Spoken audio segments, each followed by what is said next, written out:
How much fun was it to manage a game where your team was able to respond at every point? I thought it was a good baseball game. Obviously, two pitchers going at it pretty good. I think Sale was probably a little more efficient there the first half of the game. We just didn't generate anything. We had a swing and bunt to get started, but and Jose, he really had to fight a little bit. The command wasn't as sharp as we've seen him. Had to work. How much fun was it to manage a game where your team was able to respond at every point? I thought it was a good baseball game. Obviously, two pitchers going at it pretty good. I think Sale was probably a little more efficient there the first half of the game. We just didn't generate anything. We had a swing and bunt to get started, but and Jose, he really had to fight a little bit. The command wasn't as sharp as we've seen him. Had to work around a couple leadoff walks and a little bit of traffic, but he kept putting zeros up there until he got the Devers hits the home run on the changeup. But we were able to respond. Esco, the couple of pitches that he hit tonight, the breaking ball that was almost on the ground, and then that fastball from Kelly, I don't know what it touched, probably upper 90s. Just really big hits. And, you try to keep the pressure on.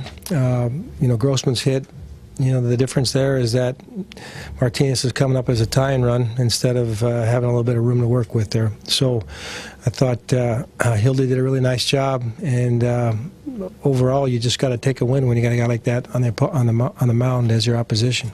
With Jose, what does it say about his mental maturation that he didn't have his best stuff and was able to pitch against these guys so well? Those are the little things that we're seeing.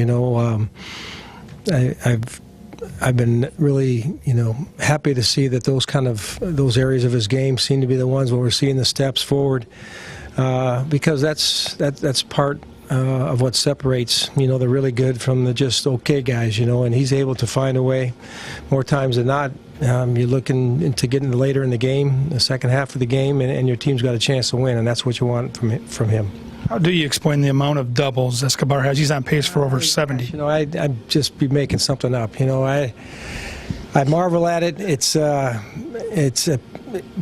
high number for the stage of the season that we're at. Unprecedented territory as far as Twins history, and really, I don't know if he can continue that type of torrid pace, but I think it's just seeing a guy who's supremely confident and has begun to fill in some of the holes that held him back. We all knew that he could handle pitches down the zone and off-speed pitches, and now he's starting to be able to turn around some pretty good velocity too. What went into the decision to let Hildenberger pitch to Martinez there with the first base open? We talked about, whether we want to go ahead and give Duke a shot at Moreland and have another base runner. Just like the way that Hildy's throwing, I think a lot might have been determined by ball one or strike one. We had some things going on, how far we were going to let that at bat go. But when he got ahead, we went out there with a message that make your pitches. If we lose them, we still got a chance here. So don't give in at any time during the at bat. And he was able to get the big strikeout. It looked like he had hit some fastballs earlier in the night, and then Hildy went changeups and sliders. Was that just kind of part of the plan after how hard he'd hit the other two balls? Well, he's got a beautiful swing the other way. What he's done over the last year, considering the second half in Arizona. We know the danger there, but you have ways that you try to attack people. He proved that he could stay inside the fastball the way he hit that base hit and the way he lined out to right. So, we just tried to give him a little bit different look there. Motter with a 10-pitch walk there after you guys finally get a base runner. Do you think there's any carryover effect to what you're able to do the next inning? It's hard to say because I think he was in the low 60s after 5 innings. That was the one inning where the pitch count got up. We got a chance to give Garver an opportunity there after, we got the stolen base and the walk. We had a couple of at-bats that were extended, but he also got a lot of quick outs, too. So you're never sure of what's going on in decision-making on the other side, and they're going to do what they're going to do. You remember when you feel like you were finally confident that Escobar was an everyday player? I mean, I'm sure before this season.